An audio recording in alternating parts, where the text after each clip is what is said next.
Halo selamat sore saudara, apa kabar Anda hari ini? Sesaat lagi kita akan menyaksikan Kompas Petang hanya di Kompas TV Independen Terpercaya. Bersama saya Cynthia Rompas. Dan saya Yasir Nene Ama, saudara. Kita jelang informasi pertama di Kompas Petang.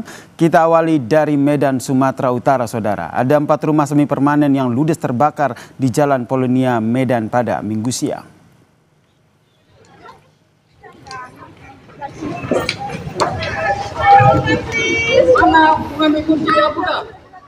Warga di kawasan Jalan Polonia, Medan dihebohkan dengan api yang membesar dari rumah semi permanen pada Minggu pagi.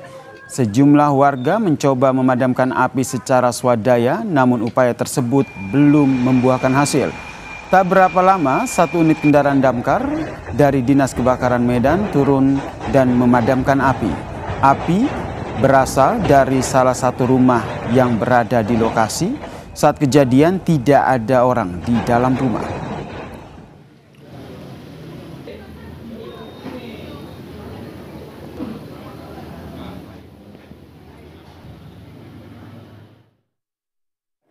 Terjadi kebakaran di jam 7 pagi. Akibat yang terjadi kebakaran ada 7 rumah. Ada 4 rumah di mana jumlah kakaknya 7 kakak dan 16 jiwa. Bentuk rumahnya memang semi permanen. Saudara, 2 kelompok remaja terlibat tawuran di Jalan Cempaka Putih Tengah, Jakarta Pusat. Selain menggunakan kayu dan bambu, kedua kelompok ini juga membawa senjata tajam. Akibat peristiwa tersebut, sejumlah gerobak dagangan warga rusak terkena lemparan batu.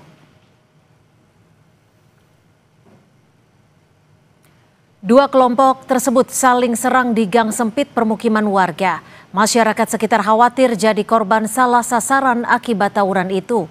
Warga berharap polisi segera turun tangan untuk mencegah agar tawuran tidak berlanjut.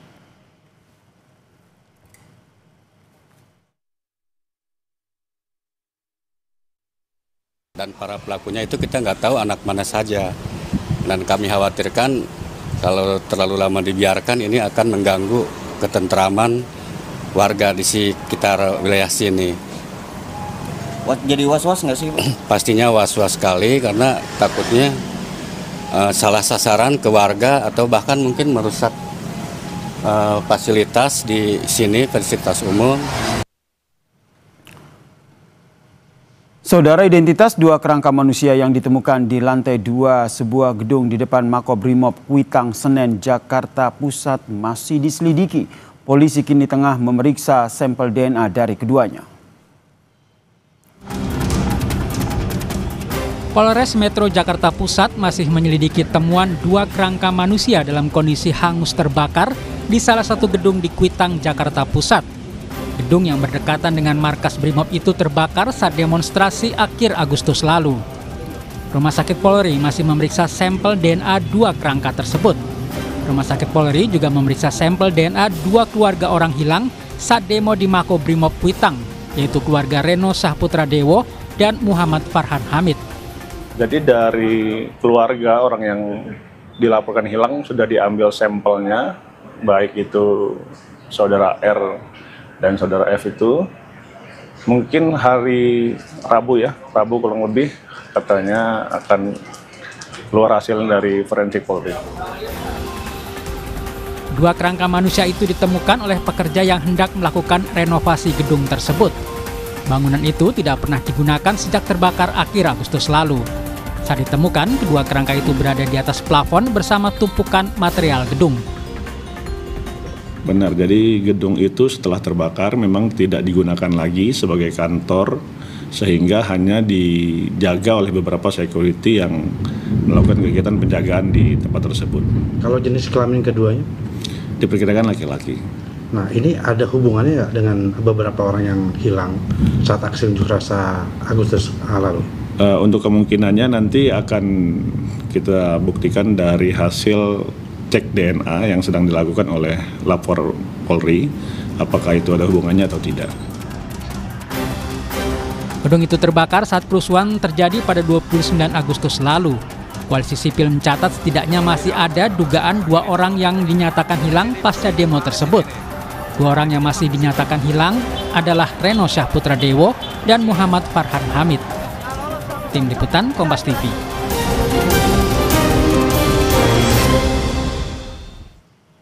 Saudara, Pengadilan Militer 315 Kupang, Nusa Tenggara Timur telah menjadwalkan sidang lanjutan kasus kematian Prada Luki Shepril Saputra Namo, Senin 3 November 2025. Pengadilan Militer Kupang akan kembali memeriksa terdakwa penganiayaan yang menyebabkan kematian Prada Luki Shepril Saputra Namo.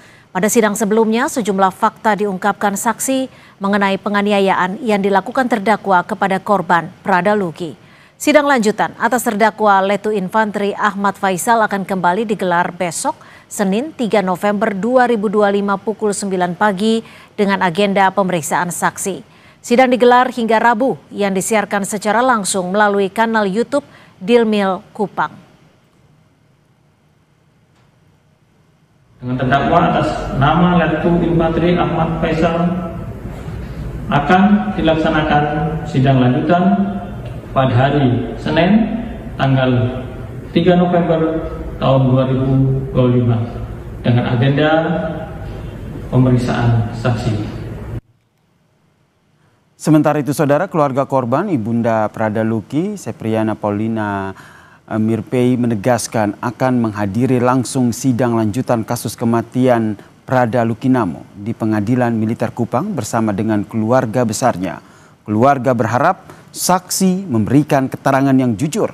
Menurut Ibunda Prada Luki, pada sidang perdana Prada Luki pekan lalu sudah mulai memberi titik terang pada kasus kematian anaknya, terlebih kesaksian saksi kunci Prada Richard. Sebaliknya, Ibunda Prada Luki kecewa dengan keterangan para terdakwa yang dinilai berbelit-belit, bahkan ada indikasi berbohong.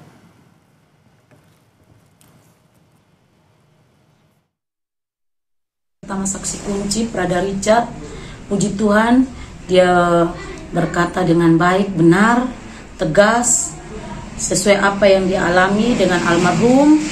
Semuanya diungkapkan, saksi-saksi tambahan, semuanya juga berkata dengan jujur. Tetapi yang Mama sesalkan dan sayangkan, para terdakwa itu banyak berbohong. Mama berharap pecat, hukuman seberat-beratnya, hukuman seumur hidup, pelaku utama itu hukuman mati, pemecatan hukuman mati. Saya tidak salah, kau bunuh. Jangan makan saya, mana saya salah. Sidang kasus penganiayaan yang berujung kematian Prada Luki Shepril Saputra Namo digelar sejak 27 hingga 29 Oktober 2025 menghadirkan saksi termasuk orang tua korban hingga rekan korban Prada Richard Bulan yang juga mengalami kekerasan.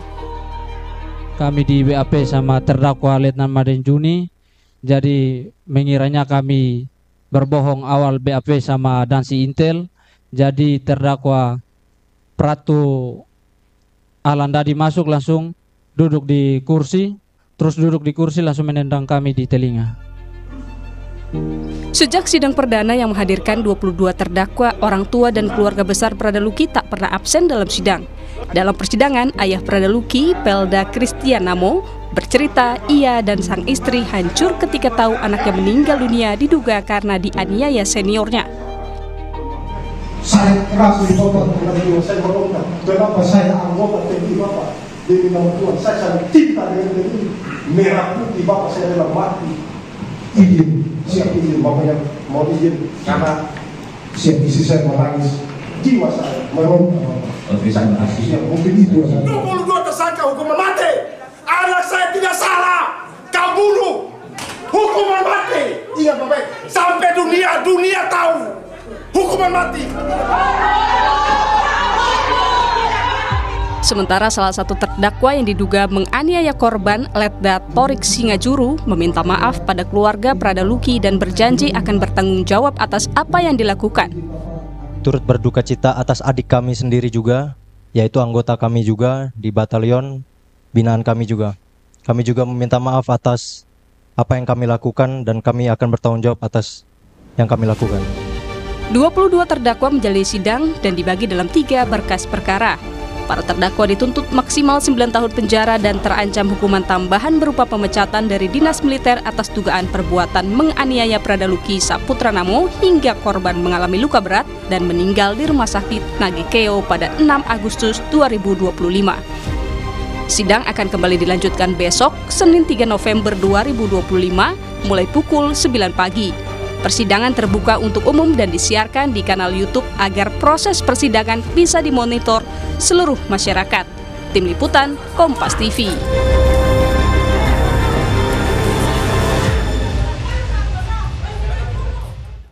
Membahas sidang lanjutan kasus Pradaluki, kita sudah bergabung dengan kakak almarhum Pradaluki, Novilda Luciana Hetinina Namo. Selamat petang, Kak Novilda.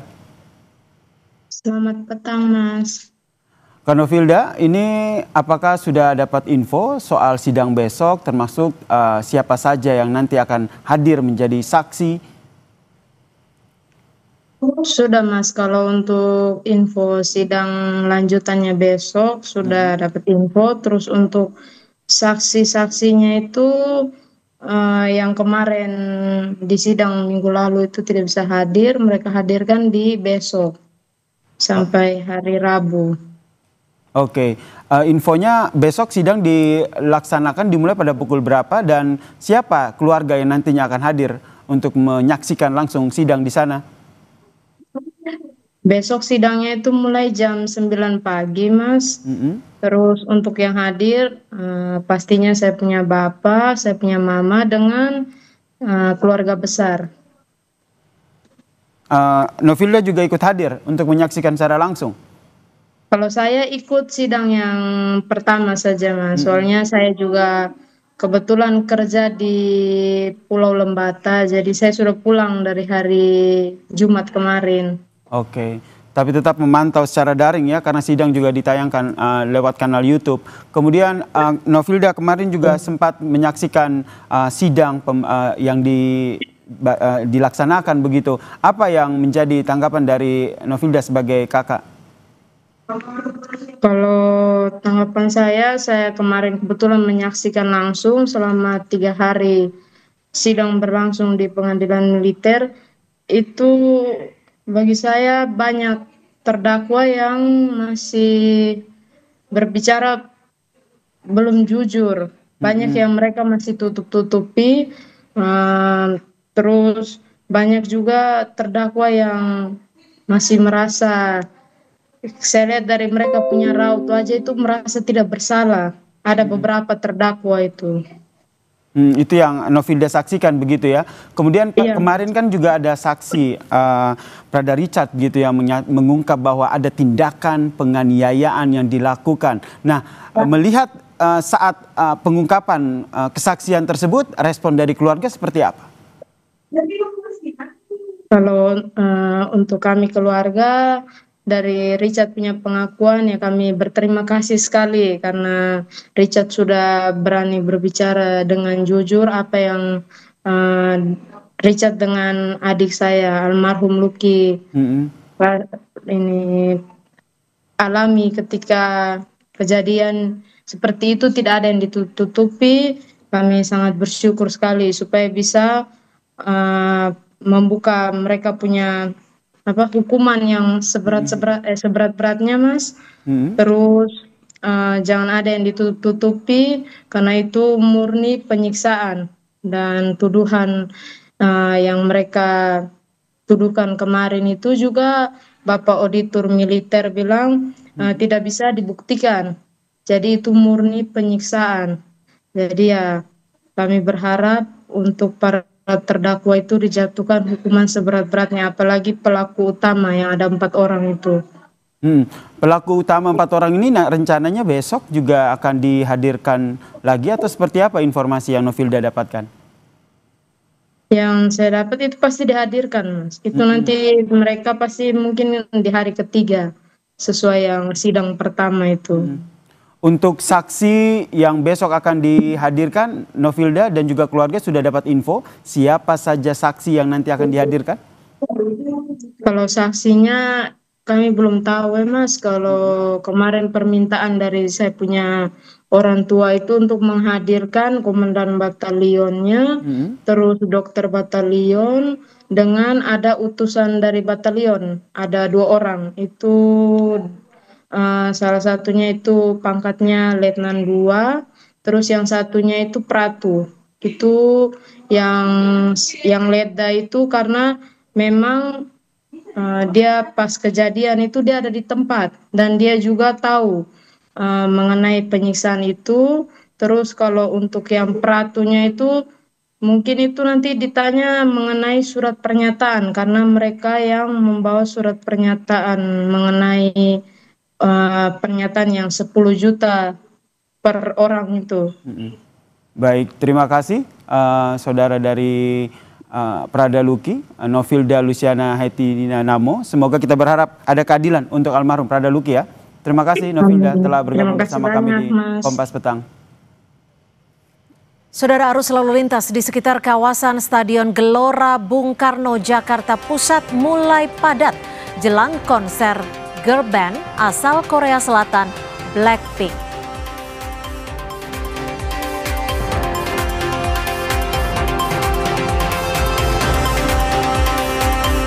Kompas Petang juga menyoroti soal di tengah gencatan senjata antara Israel dan Hamas, 3 warga Palestina tewas dalam serangan Israel di jalur Gaza.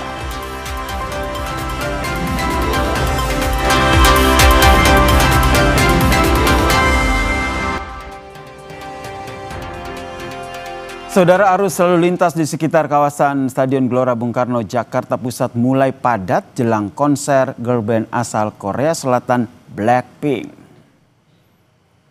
Antrean kendaraan terlihat di beberapa pintu masuk GBK seperti di pintu 10, Jalan Gerbang Pemuda, dan juga pintu 5, Jalan Pintu Senayan, saudara.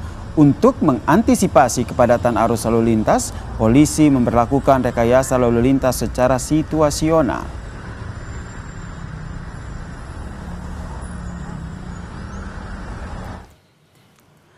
Setelah menghibur penggemarnya kemarin, girl band K-pop asal Korea Selatan Blackpink hari ini akan kembali hadir di tengah Blink yang merupakan penggemar Blackpink.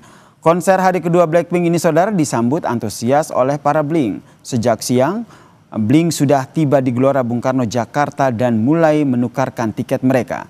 Meski konser baru akan dimulai pada pukul 6:30 malam, saudara, gerbang venue GBK sudah dibuka sejak pukul 11 siang. Sementara itu, untuk pintu masuk area baru dibuka pada pukul 3 sore.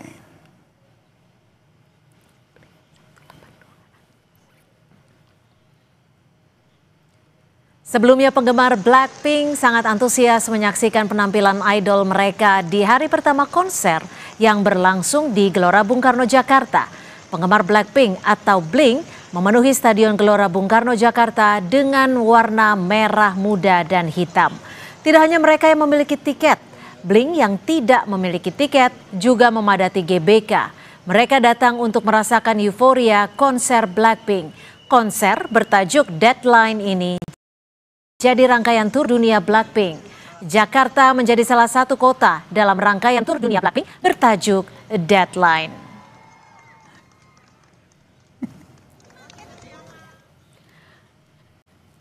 Usai konser Blackpink pada Sabtu malam, arus lalu lintas di kawasan GBK tersendat. Di titik pintu 1 Senayan, kepadatan arus lalu lintas disebabkan oleh penonton konser yang ingin masuk ke kawasan GBK.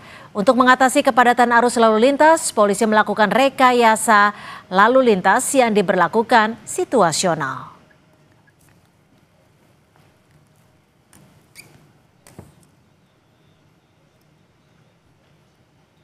Setelah kemeriahan konser Blackpink di hari pertama, bagaimana konser hari kedua atau hari ini, saudara?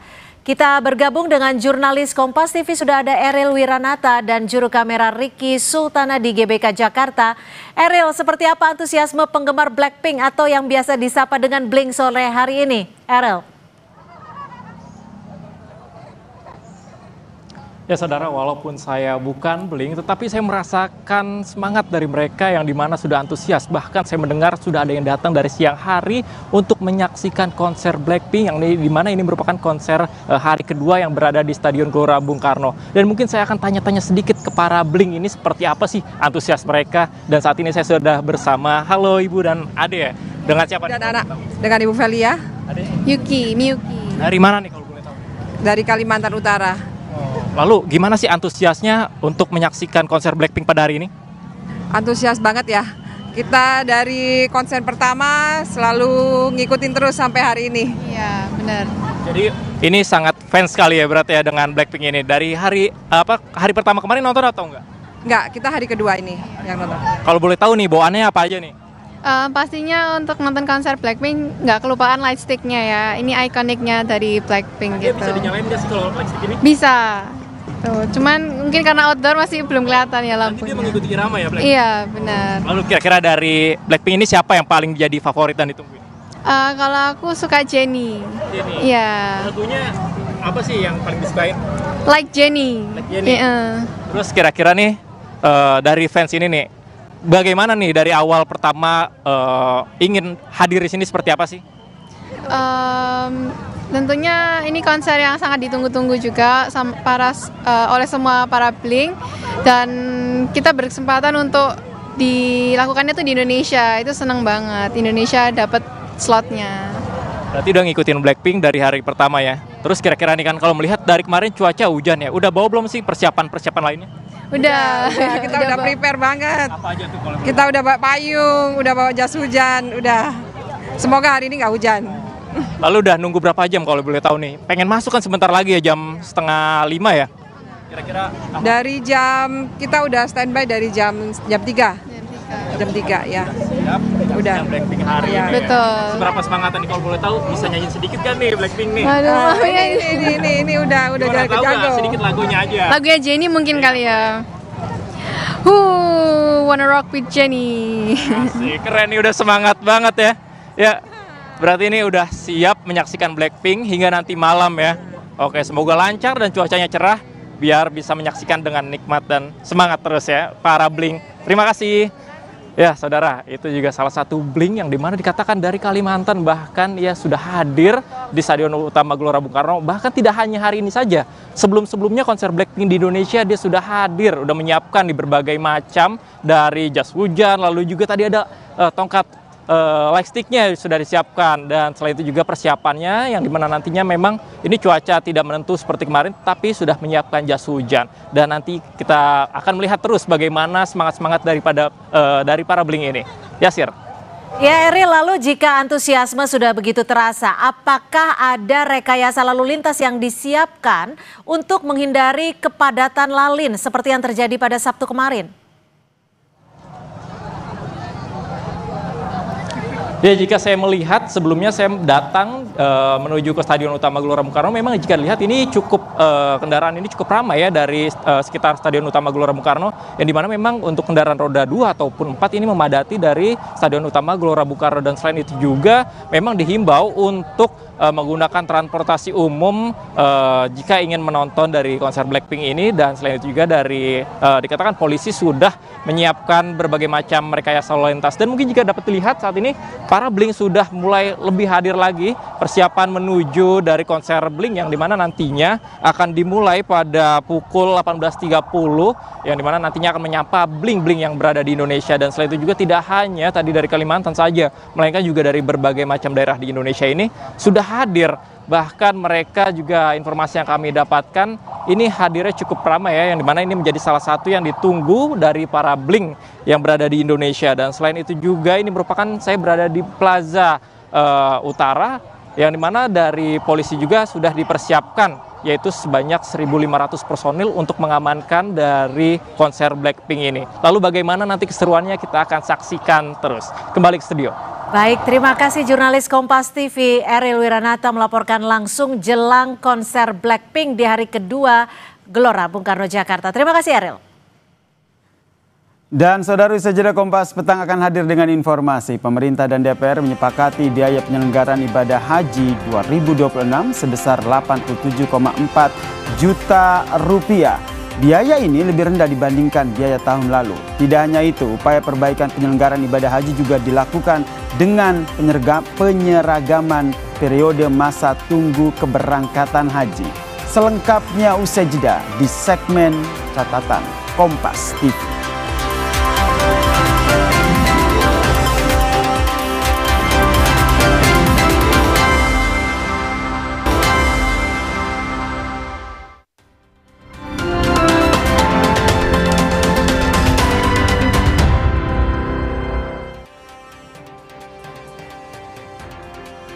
Saudara, pemerintah dan DPR menyepakati biaya penyelenggaraan ibadah haji atau BPIH 2026 sebesar 87,4 juta rupiah. Biaya ini lebih rendah dibandingkan biaya tahun lalu. Tidak hanya itu, upaya perbaikan penyelenggaraan ibadah haji juga dilakukan dengan penyeragaman periode masa tunggu keberangkatan haji. Inilah catatan Kompas TV, perbaiki tata kelola haji. Minta biaya haji harus terus turun, ya. Bisa dengan efisiensi. Turun sebesar 2.893,34 rupiah.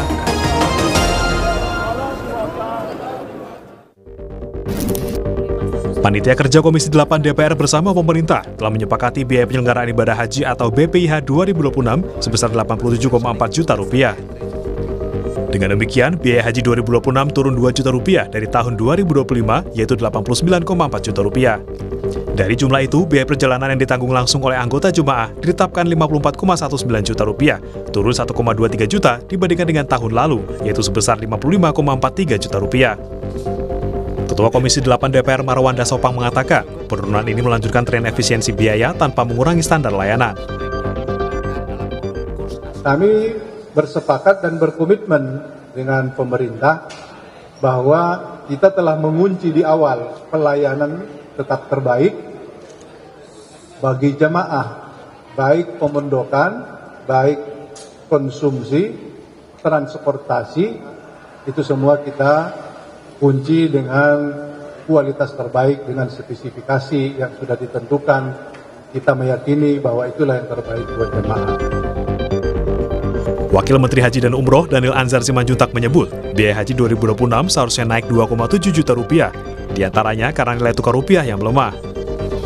Namun dengan merampingkan pos pembayaran yang tidak perlu, BPIH tahun 2026 justru bisa ditekan 2 juta rupiah. Bersama dengan DPR RI, Komisi 8, kita mencoba menghitung ulang mana-mana pos yang bisa kita efisiensikan, akhirnya disepakatilah turun sekitar 2 juta untuk BPIH-nya. Dan juga biaya perjalanan ibadah haji yang ditanggung oleh jamaah itu jauh lebih murah. Wacana penurunan biaya haji ini sebelumnya pernah disampaikan Presiden Prabowo Subianto dalam sidang Kabinet Paripurna. Presiden menyampaikan biaya haji bisa turun dengan efisiensi dan pelaksanaan yang bersih. Saya minta biaya haji harus terus turun, ya, bisa dengan efisiensi, dan pelaksanaan yang bersih. Selain menetapkan biaya haji 2026, Komisi 8 DPR juga menetapkan kuota haji Indonesia 2026 tetap sebanyak 221.000 jemaah. Sedangkan distribusi kuota berdasarkan proporsi daftar tunggu jemaah antar provinsi menjadikan daftar tunggu jemaah haji Indonesia seluruhnya sama menjadi 26 tahun. Tim Liputan Kompas TV.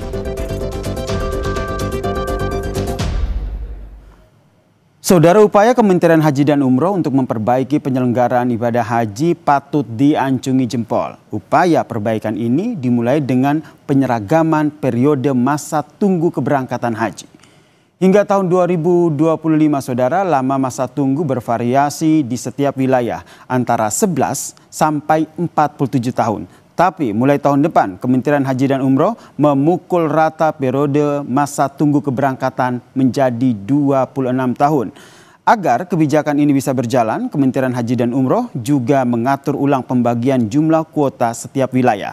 Undang-Undang Nomor 14 Tahun 2025 tentang penyelenggaraan ibadah haji dan umroh mengatur pembagian kuota haji dibagi per provinsi secara proporsional berdasarkan daftar tunggu jemaah haji di provinsi tersebut. Sehingga provinsi yang jumlah pendaftarnya banyak otomatis akan mendapat kuota haji lebih banyak. Provinsi Jawa Timur misalnya adalah provinsi yang memiliki kuota terbanyak, yakni lebih dari 42.000 jemaah. Sebaliknya, ada provinsi Sulawesi Utara yang hanya mendapatkan kuota 402 jemaah.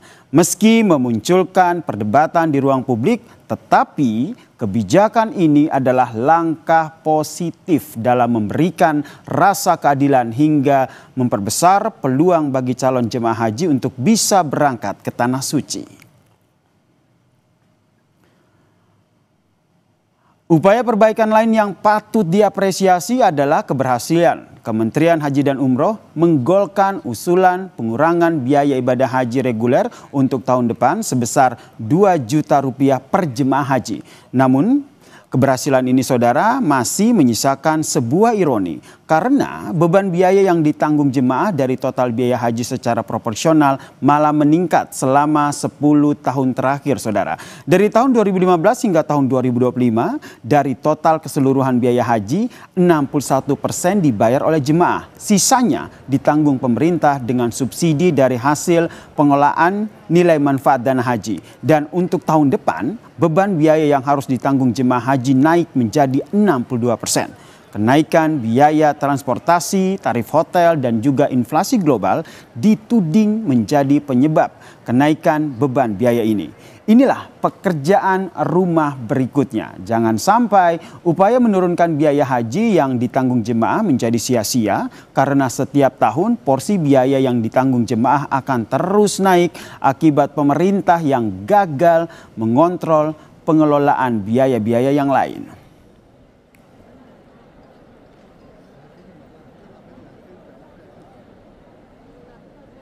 Apalagi saudara ditemukan dugaan potensi kebocoran sebesar 5 triliun dari aktivitas penyelenggaraan haji. Seperti adanya dugaan praktik korupsi jual beli wewenang, ada penggelembungan biaya catering, pemondokan dan transportasi hingga permainan data keberangkatan jemaah. Setiap ada penangkapan oleh KPK, publik sering dipertontonkan bagaimana praktik korupsi leluasa dilakukan para pejabat di Kementerian Agama. Praktik korup penyelenggara haji harus diberantas dengan hukuman yang tegas dan diikuti oleh keterbukaan dalam penggunaan dana abadi umat. Kementerian Haji dan Umroh harus mendorong Badan Pengelola Keuangan Haji atau BPKH untuk transparan dalam penggunaan dana abadi umat. Dari berbagai kasus korupsi haji saudara, dana abadi umat kerap menjadi bancakan pejabat di kementerian untuk memfasilitasi kolega atau kerabat untuk naik haji. Tidak hanya itu, uang dana abadi umat juga kerap digunakan sebagai gratifikasi bagi oknum anggota DPR yang bertugas sebagai pengawas haji. Pekerjaan rumah bagi Kementerian Haji dan Umroh masih banyak, tetapi kementerian tidak harus memulai dari nol. Karena sejak tahun 2010, Komisi Pemberantasan Korupsi atau KPK telah memberikan 48 rekomendasi terkait dengan pembenahan penyelenggaraan ibadah haji. Sebelumnya, di tahun 2004, saudara, Indonesia Corruption Watch atau ICW juga menerbitkan kajian yang sama.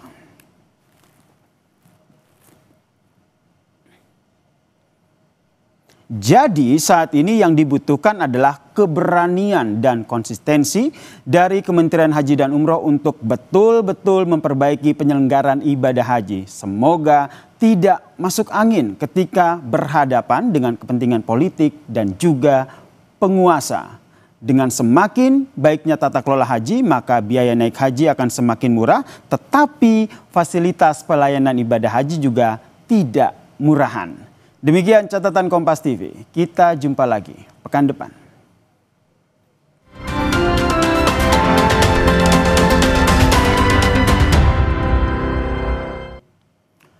Saudara, di tengah gencatan senjata antara Israel dan juga Hamas, ada 3 warga Palestina yang tewas dalam serangan Israel di jalur Gaza. Selepas jeda, Kompas Petang kembali untuk Anda.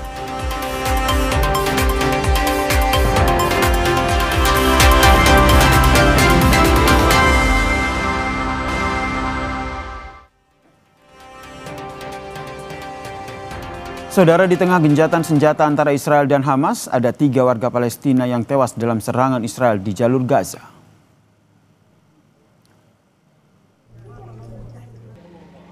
Pasukan Israel terus melancarkan serangan di beberapa lokasi di jalur Gaza pada hari Jumat waktu setempat, saudara.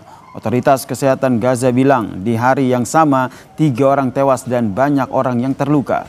Media Palestina menyebut serangan ini menandai hari keempat berturut-turut serangan udara Israel di Gaza sejak keluarnya instruksi Perdana Menteri Israel Benjamin Netanyahu setelah klaim pelanggaran genjatan senjata oleh Hamas.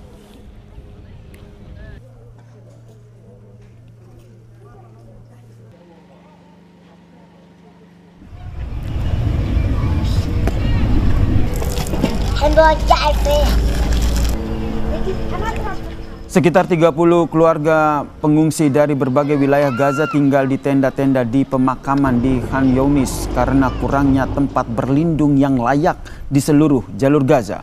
Salah satu pengungsi bilang gencatan senjata tidak mengubah hidupnya. Ia mengaku masih tinggal di pemakaman dalam ketakutan. Badan Bantuan mengatakan kondisi pengungsi sangat memprihatinkan dengan terbatasnya akses terhadap makanan, air bersih dan juga pasokan penting lainnya.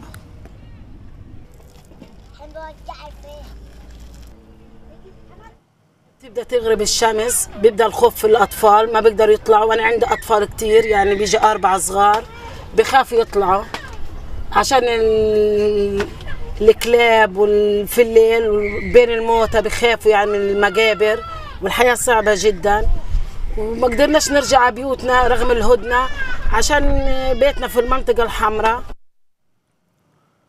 Sementara itu, saudara, puluhan ribu warga Palestina yang mengungsi berjuang untuk bertahan hidup di tenda-tenda di wilayah Gaza Tengah yang sebagian besar wilayah tersebut telah menjadi puing-puing akibat serangan Israel.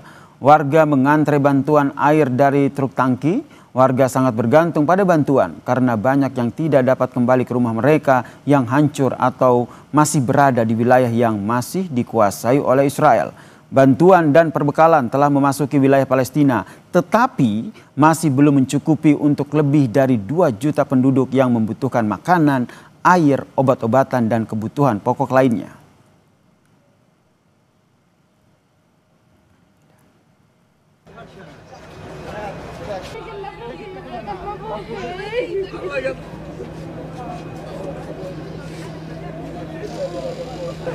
Menteri Luar Negeri Turki Hakan Fidan membeberkan pada hari Jumat bahwa Menteri Luar Negeri dari negara-negara yang terlibat dalam rencana gencatan senjata Gaza akan berkumpul di Istanbul pada hari Senin waktu setempat untuk menilai pelaksanaan perjanjian dan membahas langkah selanjutnya menuju perdamaian abadi.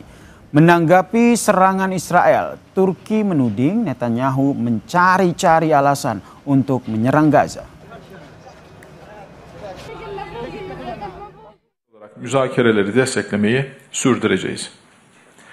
Değerli mevkidaşımla ayrıca bugün Gazze'deki son gelişmeleri ele aldık. Netanyahu bütün dünyanın gözleri önünde ateşkesi ihlal etmek ve soykırımı yeniden başlatmak için bahane aramakta, bu görünüyor. Kalıcı barış umudunun korunması ve bölgesel güvenliğin tesisi bakımından İsrail'in ateşkese riayet etmesi şarttır. Saudara, dari sejumlah kem-kem pengungsian terpancar secercah mimpi dan cita-cita dari anak-anak Palestina. Termasuk cita-cita anak Palestina yang ingin menjaga tanah kelahirannya. Assalamualaikum. Halo. Assalamualaikum. Pagi itu kedatangan saya di kamp pengungsian disambut hangat anak-anak Palestina di wilayah Suknah, Jordania.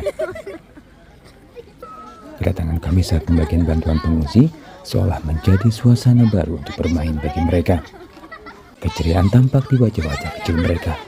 Meski kamp pengungsian bukanlah tempat yang mereka idamkan selama ini. Farah, salah satu anak-anak yang kami temui, bercerita ingin menjadi polisi. Karena Farah ingin menjaga tanah kelahirannya Palestina. Di kamp pengungsian wilayah Karame, Jordania, pemandangan yang sama juga saya temui. Wajah-wajah cerah menyambut kedatangan kami, di antara anak-anak Palestina di kamp pengungsian saat pembagian bantuan pangan. Di balik keceriaan saat ini, ada kondisi yang mereka idam-idamkan. Apalagi kalau bukan kembali ke tanah air mereka.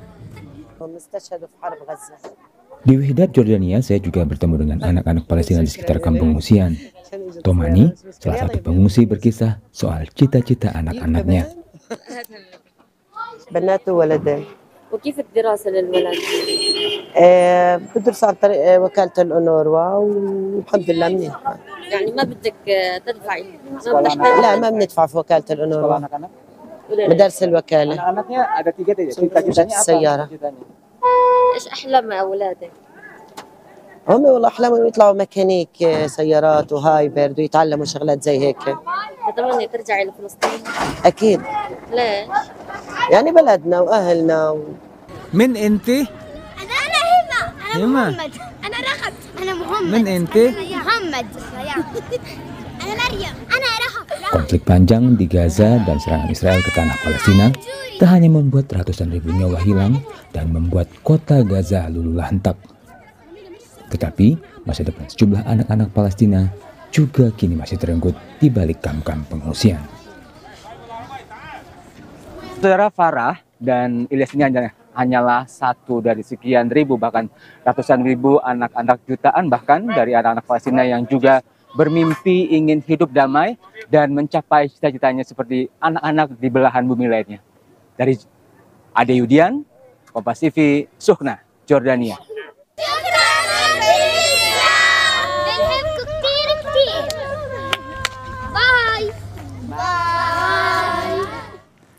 Usai jeda, Saudara, Kompas Petang akan hadir dengan informasi setelah menyebut bakal gabung dengan Gerindra.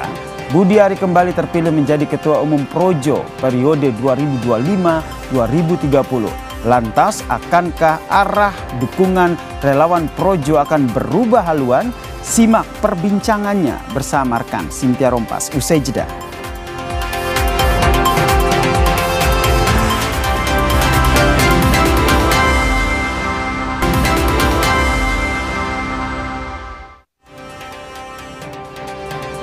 Terima kasih Anda masih bersama kami di Kompas Petang. Saya Cynthia Rompas. Saudara Budi Ari Setiadi kembali menjadi Ketua Umum Relawan Projo untuk periode 2025-2030. Ia terpilih secara aklamasi dalam Kongres ketiga Projo Minggu sore. Keputusan ini dibacakan Waketum Projo yang juga bertugas sebagai Ketua Sidang Pleno, Freddy Damanik. Ia mengklaim penunjukan kembali Budi Ari berdasarkan hasil kesepakatan bersama atau aklamasi. Dalam ketetapan Kongres, Budi Ari sekaligus ditetapkan sebagai Ketua Formatur yang berwenang menyusun struktur DPP Projo periode 2025-2030.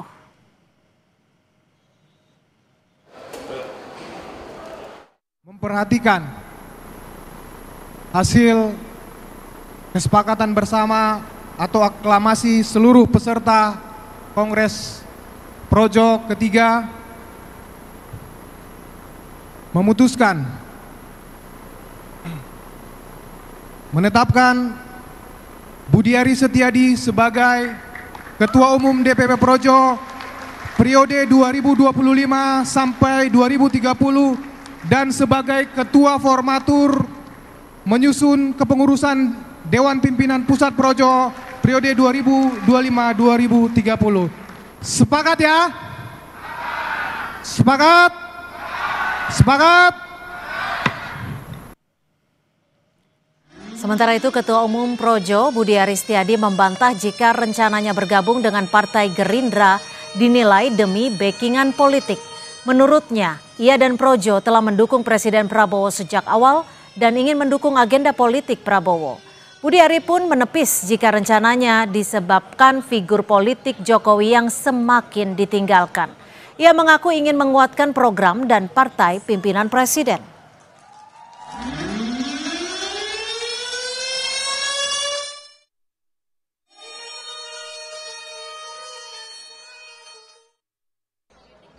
Enggak. Gini loh, kenapa pilihan politik mendukung partai pimpinan presiden itu harus kita lakukan? Karena kita ingin agenda-agenda politik Pak Presiden Prabowo ini memiliki dukungan yang kokoh dari partai politik yang dipimpin oleh Presiden Prabowo, gitu loh, supaya presidensialismenya efektif, gitu loh. Sekarang 13%, kalau lebih kuat kan lebih efektif. Enggak. Projo ini kan sejak awal mendukung Pak Prabowo.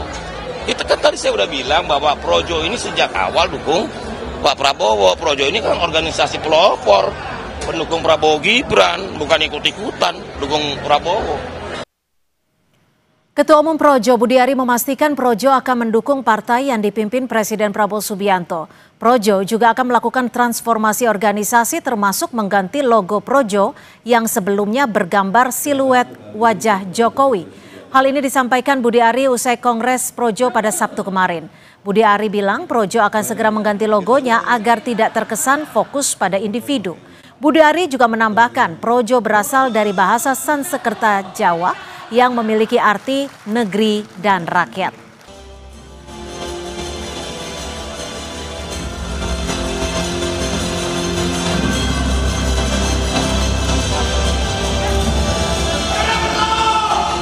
Assalamualaikum warahmatullahi wabarakatuh. Om Swastiastu.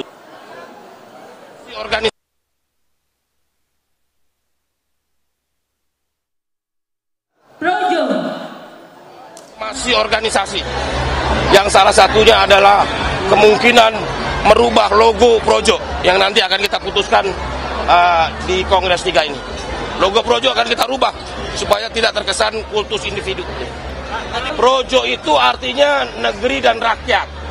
Jadi Projo itu sendiri artinya adalah negeri dalam bahasa Sanskerta dan dalam bahasa Jawa Kawi itu artinya rakyat. Jadi kaum Projo adalah kaum yang mencintai negara dan rakyatnya.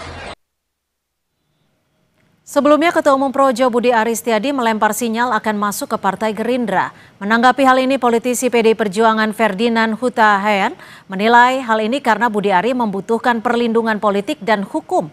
Menanggapi isu bergabungnya Ketum Projo Budi Ari ke Partai Gerindra, politisi PDI Perjuangan Ferdinand Huta Heian menyebut hal ini dikarenakan Budi Ari membutuhkan perlindungan secara politik dan hukum atas kasus judi online yang sempat menyeret namanya. Ferdinand juga menyebut langkah Budi Ari dikarenakan saat ini banyak pihak yang sudah meninggalkan Jokowi. Pribadinya Budi Ari ingin mencari perlindungan secara politik dan secara hukum. Karena biar bagaimanapun saat ini Budi Ari statusnya di kepolisian terkait dengan judi online masih panas-panas seperti panas-panas kopi di pagi hari. Karena satu langkah saja Budi Ari pasti tersangka, karena di pengadilan kita sudah mendengar bagaimana dakwaan jaksa juga menyebut nama Budi Ari berkali-kali dan para saksi juga menyebut namanya. Bahwa Jokowi saat ini semakin kritis keadaannya karena ditinggal oleh banyak kawan. Sementara Direktur Eksekutif Trias Politika Strategis Agung Baskoro menyatakan langkah Ketua Umum Projo Budi Ari untuk masuk ke Gerindra dan mengubah logo Projo agar tidak identik dengan Jokowi merupakan langkah yang logis dan realistis. Agung Baskoro menilai jika Projo membutuhkan backup politik baru setelah Jokowi tidak lagi menjabat. Politik yang dilakukan Budi Ari, Ketua Projo untuk masuk Gerindra dan mengganti logo Projo agar tak identik dengan Pak Jokowi merupakan langkah pragmatisme politik yang logis dan realistis, karena suka atau tidak Budi Ari dan Projo butuh backup politik baru pasca Pak Jokowi tak lagi menjabat. Apalagi serangan demi serangan yang dihadapi Projo sebagai benteng utama Pak Jokowi dan keluarga Solo tak berbuah insentif politik yang maksimal.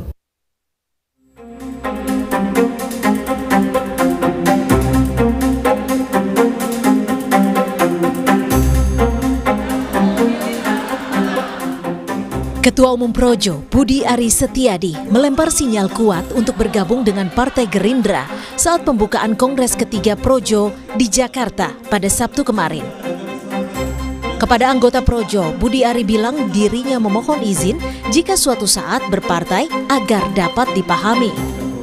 Ia juga menyampaikan tak perlu ditanya lagi partainya apa, karena menurut Budi, dirinya adalah satu-satunya orang yang diminta Presiden Prabowo langsung dalam sebuah forum.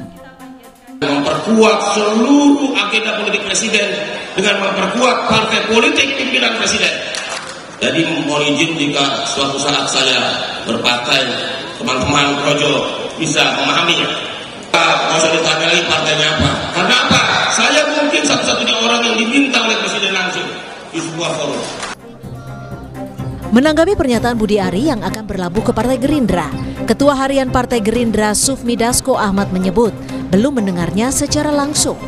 Meski demikian, Dasko bilang Gerindra terbuka dengan relawan yang ingin bergabung. Saya belum dengar langsung, nanti kalau sudah dengar langsung saya tanggepin. Ya kan? Kalau Gerindra siap gelombang besar dari manapun, ya kita namanya aspirasi tentu kita akan pertimbangkan untuk diakomodir. Sebelumnya dalam acara penutupan Kongres Partai Solidaritas Indonesia (PSI) pada Minggu 20 Juli 2025 lalu, Presiden Prabowo sempat menggoda Budi Ari yang kala itu masih menjabat sebagai Menteri Koperasi. Di atas panggung, Prabowo menanyakan apakah Budi Ari bergabung dengan PSI atau Gerindra. Menteri Koperasi Saudara Budi Ari Setiadi. Ini masuk PSI kok, bukan? Oh.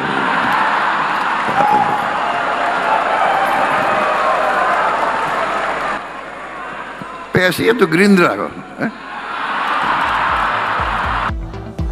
Budi Ari Setiadi membentuk organisasi Projo pada tahun 2013 sebagai wadah relawan yang kala itu mendukung Joko Widodo dalam pemilihan umum. Pada tahun 2019, Budi Ari ditunjuk Jokowi sebagai Wamendes PDTT.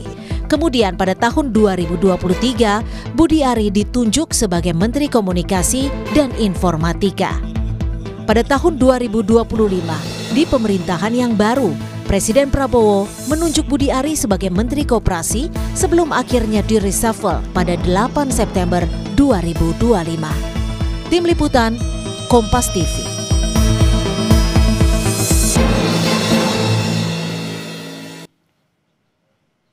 Ketua Umum Projo memastikan organisasinya akan bertransformasi dan segera mengganti logo yang sebelumnya bergambar siluet wajah Jokowi.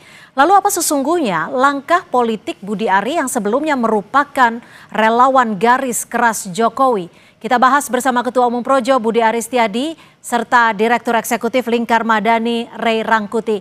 Selamat petang Pak Budi, Bang Ray. Terima kasih sudah bergabung bersama kami di Kompas Petang. Selamat petang. Sama-sama.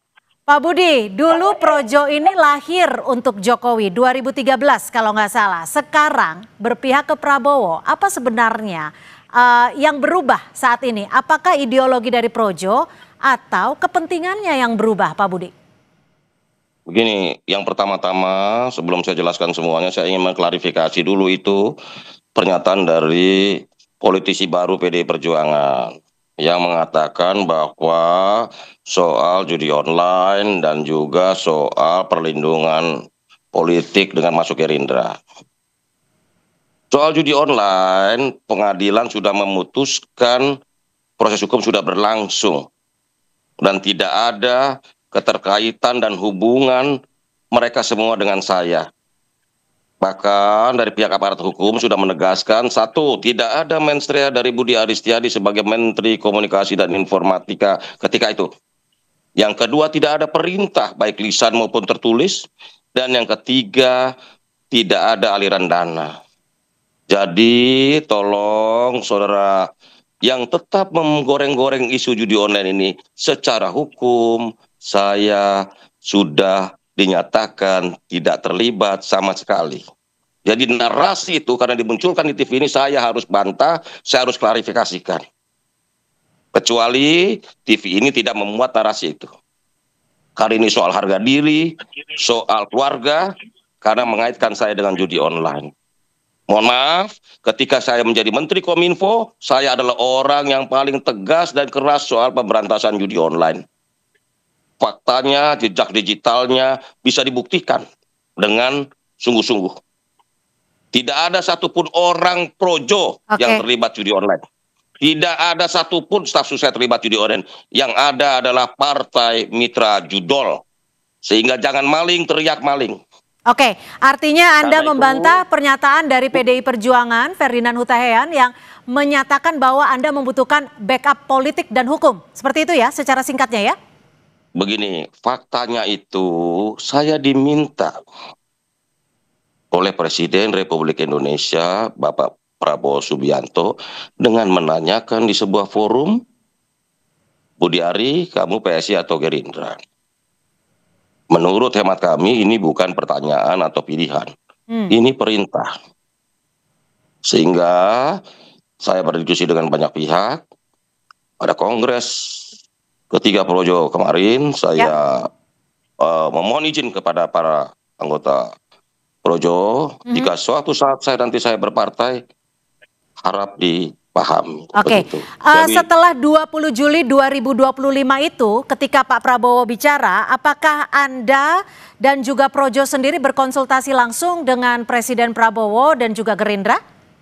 Sehingga saat ini menentukan langkah saat ini?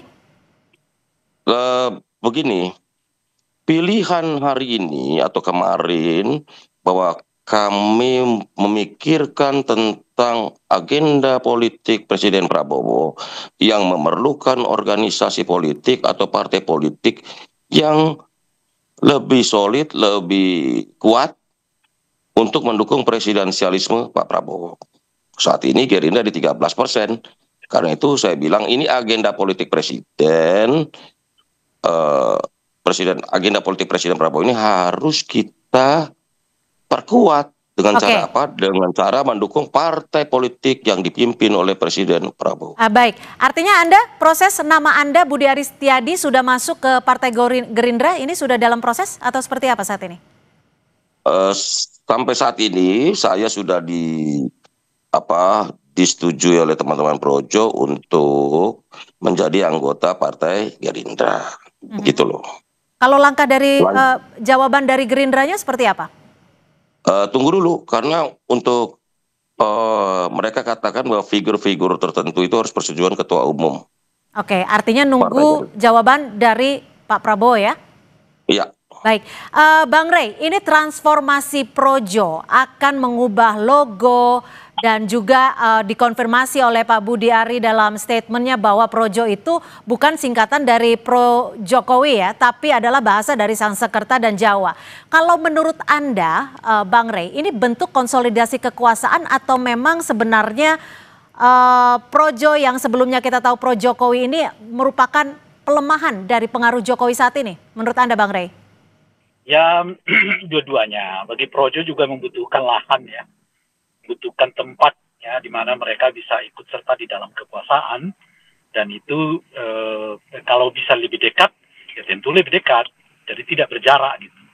Sebab kalau misalnya mereka menyebut diri sebagai Projo, saya kira otomatis itu juga bagian dari pemerintah Pak Prabowo. Sebab Pak Jokowi ini kan dengan sendirinya bersama dengan Pak Jokowi gitu. Nah, cuma itu kan ada semacam jarak ya, kalau tetap menggunakan nama Projo dalam pengertian Pro Jokowi gitu. Jaraknya itu apa? Jaraknya itu ya Pak Jokowi. Tapi kan kalau langsung misalnya masuk ke Gerindra, ya jarak itu teratasi. Oleh karena itu, ya kalau kejadian Projo nanti berubah menjadi Probo gitu ya, alias Pro Prabowo gitu ya, nah itu artinya kan makin lekat dengan Pak Prabowo dibandingkan. Tapi katanya namanya dikonfirmasi tidak akan berubah. Benar ya Pak Budi ya? Begini, kelahiran Projo itu sejalan dengan kelahiran kerinduan rakyat terhadap pemimpin rakyat itu sendiri. Yang ada dalam sosok Pak Jokowi yang akhirnya memunculkan Pak Jokowi di 2014 sebagai Presiden Republik Indonesia hingga 2 periode. Bahkan Projo sendiri itu adalah bagian dari organ pelopor pendukung Pak Prabowo dalam Pilpres 2024. Sehingga saya sampaikan bahwa Projo ini merupakan bagian awal dari pemerintahan Pak Prabowo Gibran. Jadi kita bukan ikut-ikutan, bukan di tengah jalan berubah. Karena waktu 2014 kita mendukung Pak Jokowi, 2019 kita mendukung Pak Jokowi, dan 2024 ini kita mendukung Pak Prabowo bersama Mas Gibran. Bagaimana analisa Anda, Bang Rey? Ya, kan nggak menjawab pertanyaan Anda tadi. Apakah berubah nama dari Projo ke Probo kan? Itu aja sebetulnya. Apakah akan tetap menggunakan nama Projo atau seperti yang saya sebut jangan-jangan nanti berubah namanya menjadi Probo dari Pro Jokowi ke Pro Prabowo gitu.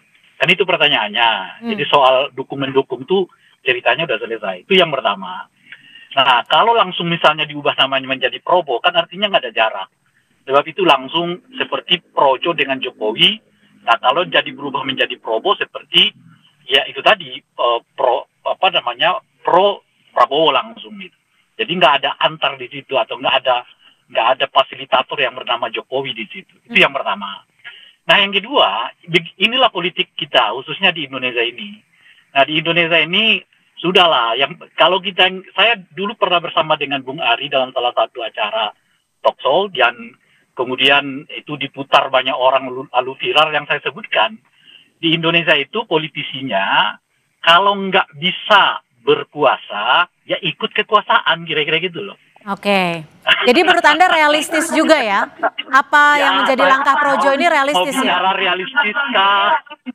Mau bicara realistis kah, mau bicara pragmatis kah, mau bicara itu. Intinya para filosofi politisi kita itu begitulah. Kalau enggak berkuasa, ya ikut kekuasaan. Kan itu sama dengan kayak kemarin tuh ada calon presiden atau wakil presiden yang kontra ide dengan Pak Prabowo, lalu sekarang ikut dengan Pak Prabowo, karena filosofinya itu bukan visi misi, filosofinya itu bukan cita-cita, filosofinya itu kalau tidak kita yang berkuasa, ikutlah dengan kekuasaan gitu. Baik, saya kembali. Nah, saya kira salah satu penjelasnya itu ya itu gitu ya. Sehingga dengan begitu kita nggak relevan sebetulnya melihat di Indonesia itu kesetiaan. Sama seperti Pak Jokowi tidak memiliki kesetiaan kepada PDI Perjuangan.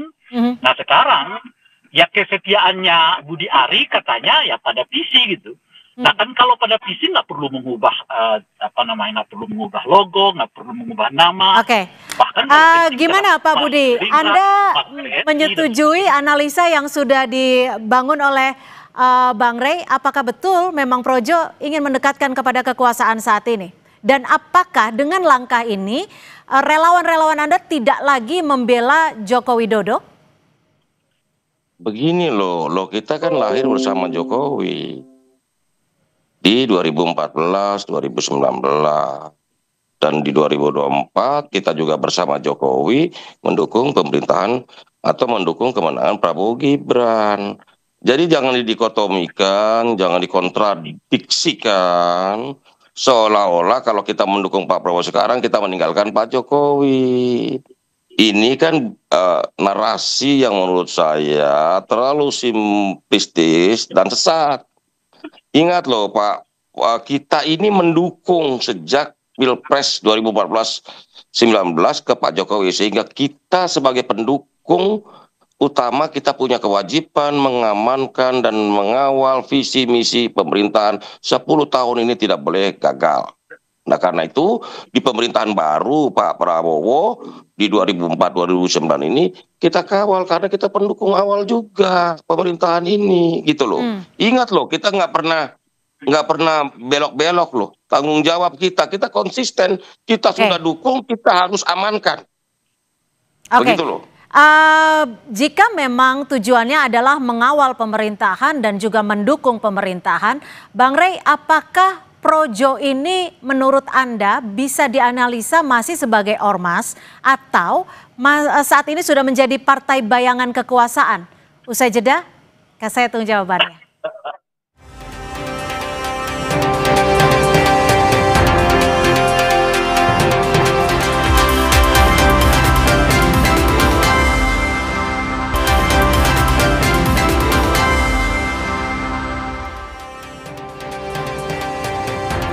Lalu apa sebenarnya tujuan dari transformasi Projo yang saat ini kabarnya akan mengubah logonya?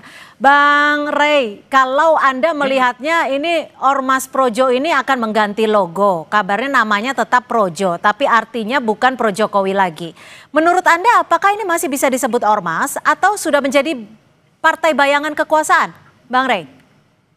Ya itu tergantung pada statuta mereka ya. Kalau mereka menyebut sebagai Ormas ya Ormas. Tapi kalau mereka menyebut sebagai underball partai ya underball partai.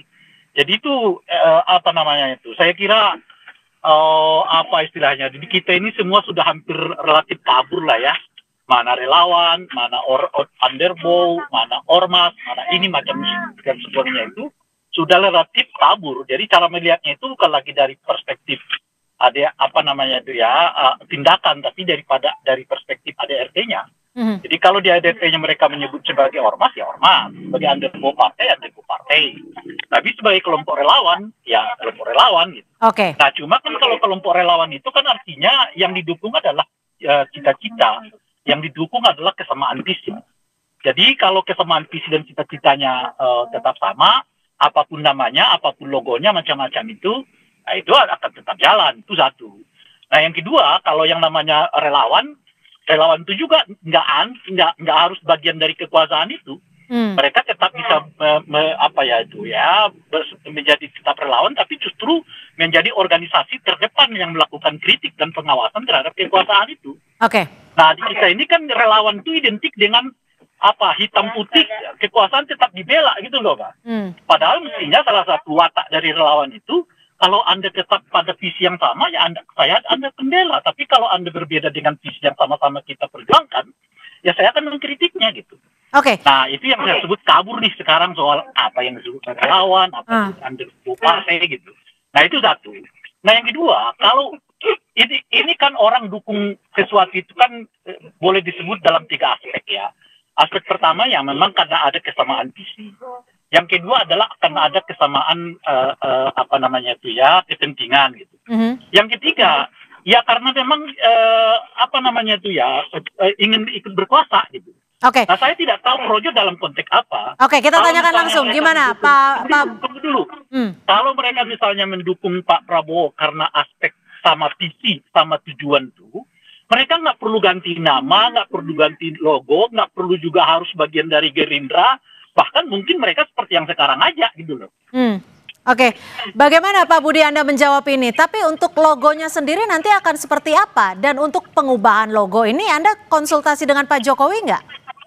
Ya, kami akan berkonsultasi dengan Pak Jokowi. Oh baru akan, jadi pas udah ini saat ini belum ya? Kan keputusannya baru rencana perubahan logo. Logo barunya belum. Nanti kami sampaikan ke Pak Jokowi. Diskusikan. Oke. Kita minta pendapat beliau juga. Kenapa sih ya logonya harus diubah?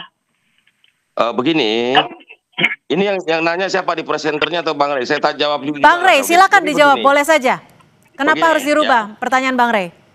Begini, Projo itu lahir dan identik dengan kepemimpinan Pak Jokowi. Nah, logo siluet Pak Jokowi ini menurut hemat pandang teman-teman perlu kita perbarui. Karena saat ini yang memimpin adalah Pak Prabowo Subianto sebagai presiden yang memang sejak awal kita dukung dan kita menangkan, yang juga harus kita punya tanggung jawab secara politik dan moral untuk mensukseskan pemerintahan ini dalam 10 tahun ke depan. Kenapa kami mendukung Pak Prabowo?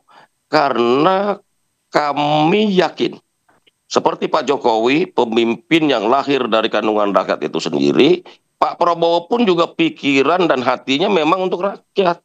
Gitu loh. Banyak program-program politik dan program-program prioritas presiden ini memang semuanya diabadikan atau diabdikan untuk kepentingan rakyat. Oke. Persoalannya tentu banyak problematika, misalnya soal tata kelola, soal eksekusinya yang harus kita kawal, kita kritisi. Begitu, Mbak. Baik, kalau begitu Anda senyum-senyum Bang Rey, singkat saja, 1 kalimat saja mungkin. Karena saya juga penasaran nih apa yang ada di pikiran Anda. 1 kalimat saja mungkin. Waktu kita sudah habis. Logo, perubahan bagian itu adalah perubahan yang memperlihatkan kepada kita. Itulah politik di Indonesia. Tidak ada kesetiaan. Kesetiaan yang utama itu adalah pada kekuasaan. Bahkan kala, ya kan, orang yang menenteng Anda dari bawah sampai ke presiden pun Anda bisa tinggalkan kok dari dalam politik. Apalagi urusan yang seperti yang sekarang. Tak apa-apa Bung Budi, lanjut saja. Baik. Nanti 2029, 2034 bisa saja logo berubah kembali. Baik, terima kasih Direktur Eksekutif Lingkar Madani, Bang Ray Rangkuti dan Budi Ari, Ketua Umum Projo. Terima kasih sudah berbagi informasi dan juga perspektif. Selamat sore. Sore. Saudara, informasi lainnya masih akan kami sajikan selepas jeda. Tetap bersama kami di Kompas Petang.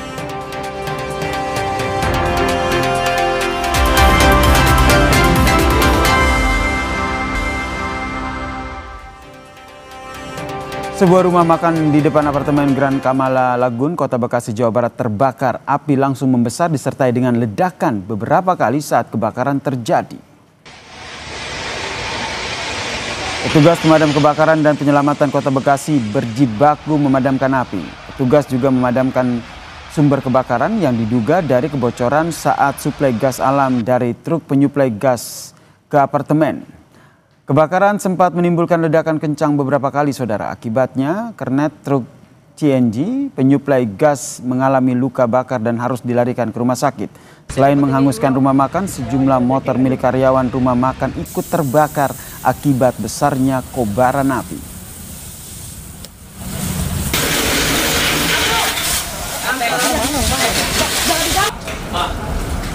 Saudara, Panglima TNI Jenderal Agus Subianto meluncurkan buku autobiografi yang diberi judul The Road of Faith. Buku ini merupakan kelanjutan dari buku pertama berjudul Believe dan telah diangkat ke layar lebar. Buku ini berisi kisah perjalanan hidup dan karir ketentaraan Panglima TNI Jenderal Agus Subianto disusun oleh Valen Hartadi. Buku ini memberikan inspirasi dan motivasi khususnya bagi generasi muda, prajurit TNI, serta siapapun yang ingin belajar tentang kepemimpinan integritas dan kekuatan iman dalam menghadapi tantangan hidup. Penyusunan buku ini memakan waktu hingga 1,5 tahun karena padatnya aktivitas Jenderal Agus sebagai Panglima TNI. Semua setelah saya di militer, jadi semua yang saya jalan itu tidak semuanya mulus dan lancar, gitu. Tetapi saya mencoba untuk saya menjadi yang terbaik. Saya selalu itu. Saya berdoa setiap saya habis sholat 5 waktu itu, ya Allah jadikanlah saya yang terbaik berguna bagi bangsa dan negara. Itu selalu saya dari dulu. Saya selalu berdoa seperti itu. Terima kasih Anda telah menyaksikan Kompas Petang di Kompas TV Independen Terpercaya. Saya Yasir Neneama. Saya Cynthia Rompas, sampai jumpa.